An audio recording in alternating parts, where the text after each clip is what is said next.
Riset pasar adalah tentang memahami pelangganmu. Ini tentang mengumpulkan informasi untuk membuat keputusan bisnis yang lebih baik. Informasi ini bisa tentang apa saja yang memengaruhi bisnismu. Kamu mungkin ingin tahu apa pendapat pelanggan tentang produk baru, atau kamu mungkin ingin lebih memahami pesaingmu.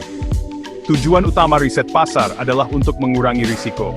Dengan memahami pasar, kamu dapat membuat keputusan yang lebih tepat. Ini mengarah pada peluncuran produk dan kampanye pemasaran yang lebih sukses. Pada akhirnya, riset pasar membantu bisnis kamu tumbuh dan berkembang. Tanpa riset pasar, kamu seperti berjalan di kegelapan. Kamu membuat asumsi tentang pelanggan dan pasar. Tapi dengan riset pasar, kamu memiliki data untuk mendukung keputusanmu. Pendekatan berbasis data ini sangat penting dalam lingkungan bisnis yang kompetitif saat ini.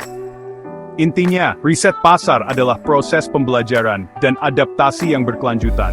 Ini tentang selalu selangkah lebih maju dan mengantisipasi kebutuhan pelanggan. Dengan merangkul riset pasar, kamu menyiapkan bisnis untuk kesuksesan jangka panjang. Ada dua jenis utama riset pasar, primer dan sekunder. Riset primer adalah riset asli yang kamu lakukan sendiri, melibatkan pengumpulan data langsung dari audiens targetmu. Ini bisa dilakukan melalui survei, wawancara, focus group, dan observasi. Di sisi lain, riset sekunder menggunakan data yang telah dikumpulkan oleh orang lain. Data ini dapat ditemukan dalam laporan industri, publikasi pemerintah, dan basis data daring. Riset sekunder adalah cara yang bagus untuk mendapatkan gambaran umum tentang pasar dan mengidentifikasi tren.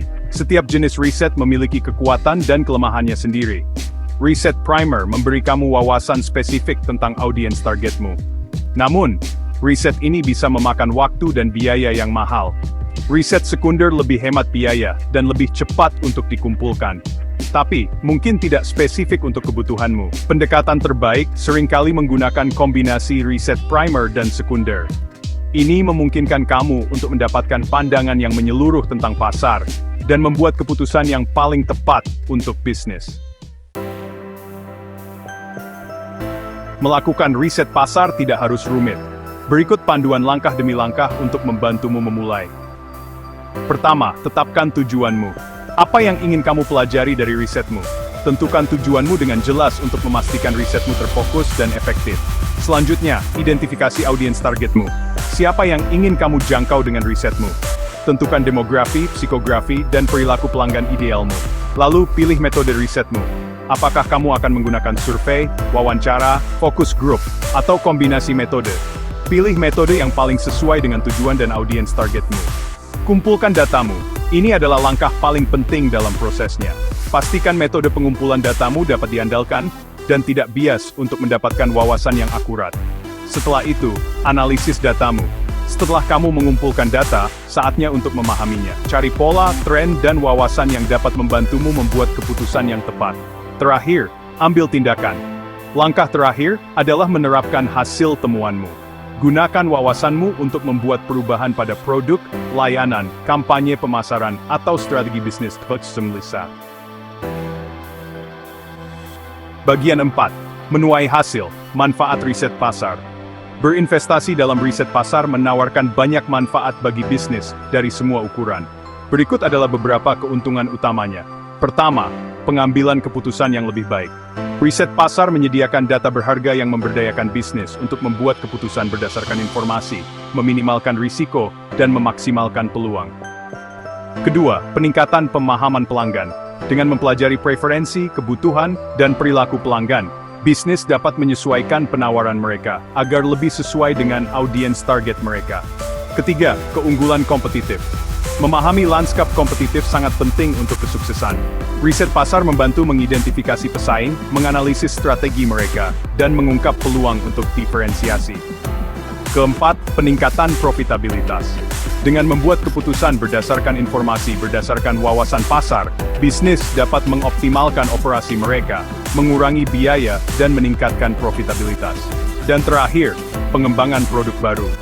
Riset pasar memainkan peran penting dalam mengembangkan produk baru yang sukses dengan mengidentifikasi celah pasar, menguji konsep produk, dan mengumpulkan umpan balik pelanggan. Bagian 5. Riset pasar dalam tindakan. Contoh nyata. Mari kita lihat beberapa contoh nyata tentang bagaimana bisnis telah memanfaatkan riset pasar untuk mencapai kesuksesan. Pertama, Netflix. Raksasa streaming ini sangat bergantung pada riset pasar untuk memahami preferensi pemirsa. Dengan menganalisis data tentang kebiasaan menonton, peringkat, dan ulasan, Netflix dapat merekomendasikan konten yang dipersonalisasi dan membuat keputusan yang tepat tentang acara mana yang akan diproduksi. Selanjutnya, Starbucks. Sebelum meluncurkan Frappuccino yang sekarang menjadi ikon, Starbucks melakukan riset pasar yang ekstensif. Mereka menguji rasa, ukuran, dan titik harga yang berbeda untuk memastikan produk tersebut akan menarik bagi target pasar mereka. Dan kemudian, GoPro.